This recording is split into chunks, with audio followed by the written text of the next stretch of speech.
It ain't the left side or the right side, then it must be the fin side. It ain't the left side. Thank you, Solo D. Welcome to another episode of On the Fin Side here as we approach the NFL draft season. You can follow Paul Pickett and I on Twitter, on Facebook, on iTunes, on YouTube, or on Spreaker. And as we approach the NFL draft, we're going to have a few guests on throughout the process to take a deep dive into the Dolphins' need position. Today, we're going to start with the interior of the Miami Dolphins offensive line with our special guest, Chris Kouffman. You know him as CK Parrott on Twitter. Follow him for a lot of great Dolphins insights throughout the NFL draft season and beyond. Chris, thanks for joining us here today. Yeah, thanks for having me on. Absolutely, Chris. So it's been a few months since we've had you on, and this is really your time to shine coming up here with the NFL draft. I know you watch and follow football year-round, but, we're focusing on the Dolphins guard position today, a position Paul and I were pretty disappointed wasn't filled in free agency. Now the Dolphins seem to be heading into the NFL draft with Craig Urbick, Jermon Bushrod, and Anthony Steen, and Ted Larson as the four guards battling for two spots. Do you see this being the Dolphins guard position heading up into week one, or do you see them adding a few players here in the first, second, or third day of the draft? I think the reality is right now that they're going to target a guard pretty high in the draft. I think their depth chart right now, if they were to line everybody up, would have a hole at one of the guard positions. In fact, it had two holes at the guard positions until they re-signed Jermon Bushrod.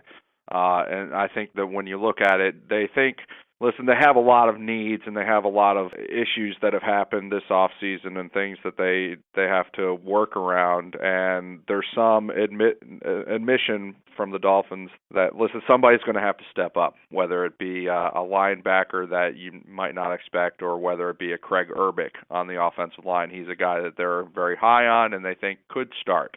Somebody is going to have to step up somewhere. But I don't necessarily think that's going to translate into ignoring the position on draft weekend. I think that they're going to go ahead. I mean, when I look at Ted Larson, I see a guy who at guard was not very good. I don't want to compare him to any of our kind of whipping boys over the past years, but he wasn't very good. When I looked at him at center, which goes back to years ago, that's when it started to make a lot more sense to me because he actually looked like a pretty good center, when he's not misfiring the snap, which he had some issues with at some points, but I think he can get over them. He actually looked like a fairly compelling center. He might be able to fill in for Pouncey, when and if Pouncey goes down. But as for guard, right now they're looking at Bushrod, Urbick. That's not enough. They're going to be getting somebody. CK, looking at how this played out in free agency, I know Miami traded away Brandon Albert, kicked Tunsil out to left tackle, and I have no doubts about Tunsil at left tackle. But given how this played out, would you have preferred to see Albert stay in Miami and keep Tunsil at guard for an additional year and see what they could do maybe next offseason? Or no, I think that this is probably the right move, to be honest. Tunsil, he wasn't achieving all that he could at left guard. I don't think that's what he's meant to play. Maybe he could have surprised us a little bit this year and been a lot better than he was last year. He was good, but we didn't draft him as high as we did, and he wasn't rated as possibly the number one player in the draft to be, just kind of good. So you want to get the most out of him. You want to get him over at left tackle. Brandon Albert, old dog, new tricks. Not sure that he would have been even okay with moving to the inside, especially when he knows that there are teams outside of the Dolphins that would have played him at left tackle, and that looks like the situation that he's in. So no, they couldn't keep Brandon Albert. They had to do something there. But what I would have probably liked to see is use the money from Brandon Albert and just transfer it right over to the guard position and make sure that you're okay there. They didn't do that, so now they head into the draft. I think that between guard and safety, those are the positions that are striking the biggest need at the moment. And sticking with that, I mean, take a look at what the guards cost in free agency. I mean, Kevin Zeitler, $12 million a year. I mean, even somebody like Ron Leary for the Cowboys, who's always been a very good but not great left guard, talking about $9 million a year. So now if the Dolphins do find a way in the first few rounds of the draft to nail this left guard spot, or actually either guard spot, then pretty cheap labor at that point. So let's dive into a few players. Chris, the first one that jumps out and one that's been in a lot of Dolphins mock drafts, much to the chagrin for a lot of Dolphins fans, is Forrest Lamp from Western Kentucky. Played left tackle there and played very well, I believe, at Senior Bowl week, too. So what do you make of Forrest Lamp? I've seen him projected as high by Todd McShay as the 13th best player in the draft. Well, I think that I would have to agree with Todd McShay in rating him very high. I've looked at this guy since early October, and I've seen him play, and I've seen some of the other offensive linemen play, and I could really only name one offensive lineman set to come up in the upcoming draft that I would take over him, and that was Cam Robinson, and that remains true to this day. But I look at Forrest Lamp, and he's just a superb offensive lineman. People compare him to Dallas's players as Zach Martin, but they compare him to the guy that they took in the first round that moved from at Notre Dame left tackle over to guard. I think he might be better than him. He plays with a lot of balance. I mean, he uses his hands really well. I don't see him losing hand battles. I don't even see him struggling. The thing is, when you watch him against Alabama, there are guys that play at small schools and then they go up against Alabama and they know that they've got to have a pretty good game. Some of those guys, they're in for a really tough time. They are finally going against guys that know how to use their hands, that are big and strong. And Corey Levin actually is a guy that's kind of a small school guy who I like, but when he went up against Alabama, you could tell this was a big challenge. When Forrest Lamp went up against Alabama, it was the opposite. He made the Alabama players look overrated. He made Jonathan Allen, he made Tim Williams, he made Daron Payne, Ryan Anderson, Deshaun Hand. All of them looked overrated against Forrest Lamp. And this is because he's got really good balance, he's got good anchor, and a nice straight back, and his posture. I like the way that he carries himself. And when you get right down to it, it's just the technique, the hand use, the anchor, all of those things. He doesn't fail on blocks. And so and I kept telling people, because they were like, he's not going to test very well, he's a small school guy. It's like, no, you're going to be surprised. He's going to blow out the combine, because that's what kind of athlete he is. So he's a good athlete and fundamentally sound, and he did really well against the best, against some of the best he could have gone against. Everything's checking out here. If you want to take him at 22 overall, that's not a problem in my book at all. Yeah, I'm right there with you. And looking at that spot, again, if you have Laramie Tunsil and Forrest Lamp on the left side of your line under rookie contracts, when you take a look at the Matt Khalils in the NFL, who at left tackle are getting $11, $12 million a year, and you see Ron Leary getting $8, $9 million a year, at that point I say, yeah, I would take a lineman in the first round, especially one that is fundamentally sound. 6'4", 310, ran a 5 flat, 34 bench reps, played well against Alabama, played well in Senior Bowl. Typically when players like this check mark this many boxes, you get a great NFL player. So let's move on to the second and third round, our day 2 of the draft. Well, actually, before we get to that, CK, is there anybody else for the Dolphins at 22 at that guard spot that you would consider? Well, I would have to consider Cam Robinson just because he's so good. And I don't have him rated or graded or categorized as a guard. I think that he's a left tackle. I think that's what he should play at the NFL level. But he could probably also be a right tackle. And at some point, the Dolphins are going to have to make a decision about Juwan James, and there is no indication that they are interested right now in getting him extended and under contract. Are they going to really let Juwan James set the market at right tackles in the NFL? Because that's a question that they have to answer. So if you're looking at Cam Robinson, you could say, well, I can play him at guard right now and then possibly have him take over for Juwan James when Juwan gets expensive. Now, I'm all for keeping your own players, but you are talking about a right tackle and you are talking about a player in Juwan that's probably going to set the market.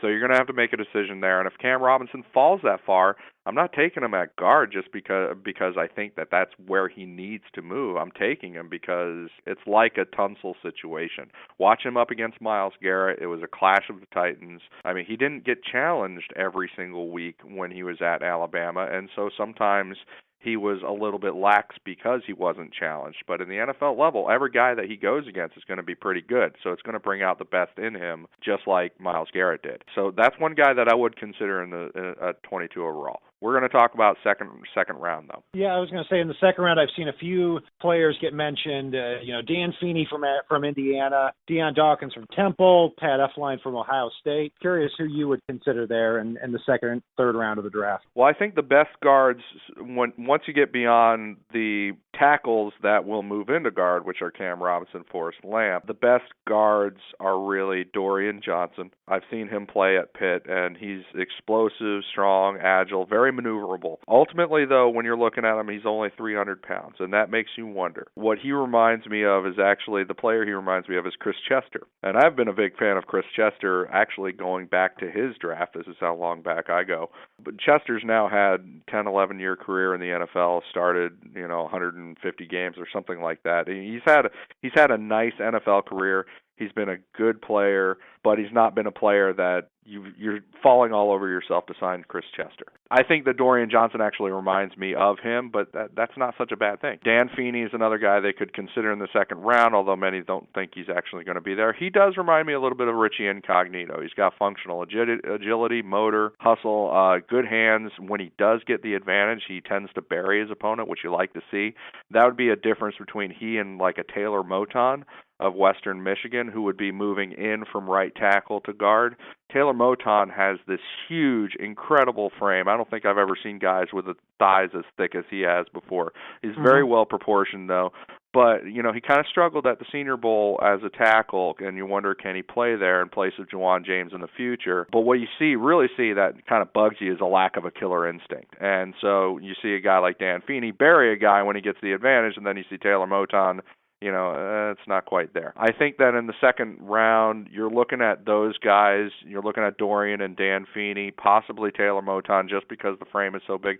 But one guy I got to give you for the second round, even as high up as the second round, is Michigan Ben Braden. This is a guy that was a tackle for Michigan in 2015. He played right tackle, and most of the games in 2016 he played left tackle.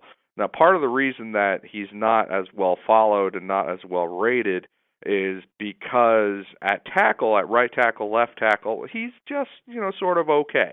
He's pretty good. He's not a standout. He's not one of those guys that you're going to be looking to draft in the first, second round. Now, the thing is, he moved into left guard during the 2016 season for about 5 games or so. And you look at that left guard tape, just look at that, and it's really incredible. It's a revelation.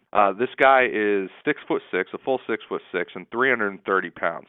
He was called by Taylor Lewan, a couple of years back. He said that this is the most physically gifted guy that he's ever seen at any level. He used to play left wing in hockey and scored 28 goals. I mean, at 6'6" and 330 pounds, something like that. He ran a 5.04. His 10-yard split was standout, top 15th percentile type standout time. He does pretty well in the jumps, and you look at him on tape and you just see that explosion everywhere. What he is a rare combination, because what you see when you get him on tape is he can drive block people and really bury them, and I'm talking about getting movement on defensive tackles, because he's got that kind of power and heft at 330 pounds with that kind of frame. But the other thing he does, he gets out into space, and when you get him on the pull, he runs. He doesn't, he's not out there galumphing, or anything like that. He runs like an athlete. He doesn't take those hop steps that you see when you have to go out in the pull. He hunts for defensive backs and he catches them. The guy has a great potential because of his ability to drive block and then turn around and run and get out into space. And let's put it this way: you got him with his 6'6" frame and the wingspan that goes with it. I think it's like 6'9" or 6'10" wingspan. You got him out space in the second level among the linebackers, and he can get out there because he can run like that. That's like trying to run around a billboard. I mean, it's very disruptive to the defensive flow when you get him out into space in the second level as a zone blocker. So I think that he could be. I mean, we're going down a few years down the road, and you're telling me Ben Braden ended up being the best guard in this draft, in this class. I am not at all surprised. I would target him in the second round, or if you don't get him in the second round, he might be there at number 97 overall in the third round. I would feel lucky if you did make it that far, though. So a few other players too. You know, we've talked about Taylor Moton. Really reminds me of John Jerry a little bit, kicking inside the guard where has that big frame, but there seems to be just a little bit something missing, and you're not quite sure if he can play right tackle too. But a few other players here: Deion Dawkins from Temple too, Danny Isadora from Miami, Nico Saragusa from San Diego State, and Pat Effline from Ohio State too. Is there anybody else here? With the Dolphins, they have 3 fifth-round picks. Is there anybody that jumps off the page at you that the Dolphins should consider if they do go best player available in the first 3 rounds? Well, if we're getting down to the 5th round, actually, there are some guys that they should be looking at down there. The first one that they should probably be looking at is Aviante Collins, just because the better players will probably be off the board. And I do have to say about this class, the way it works out is, I have a number of guys that I like at the guard position that I think can play, that I think can start. And then there seems to be a pretty big drop-off, guys that I'm really not sure about yet. The market wants me to pay up for them. I'm not so sure about those guys. Now I am talking about guys like Deion Dawkins and Danny Isadora. Really, if I'm not getting one of those guys that I'm pretty comfortable with at the top, then I'm probably holding off until I start rolling the dice on developmental players. And first among those developmental players is probably Aviante Collins of TCU. Now, admittedly, I started looking at him because he tested incredibly well at the combine, and so you're like, oh well, I guess I better look at your tape. And what I found is a player that has a great combination of mobility and strength, upper body strength, and that's what he showed at the combine. I look at him on tape. I see that he has the ability to get out on his kick step and really wash edge rushers, out wide, but looking at him against bigger bodies, I looked at him against Charles Walker of Oklahoma as an underrated defensive tackle, for instance. I mean, he holds his own easily because he's got very good upper body strength. Now, he's not a high pass block efficiency guy. If you're looking at the high resolution metrics and Pro Football Focus and stuff like that, he wasn't all that good in those measures, and I think that's because of a lot of technique issues that he had at TCU. He needs to understand better as a tackle if he's going to play that position when he gets into his kick step. He has this mobility advantage. He has these feet.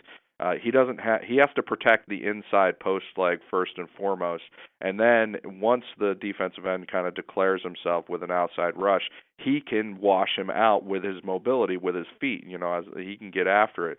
But he's got to protect the inside first. That was the sin that he committed a lot of times at TCU, was getting a little bit too far wide and then opening up that inside shoulder. I think that I would look at him as a possible guard prospect. He has a lot of potential, and because of the combination of mobility, upper body strength. Other guys that I looked at, I've already mentioned Corey Levin. He's a very, very, very maneuverable player with a great frame.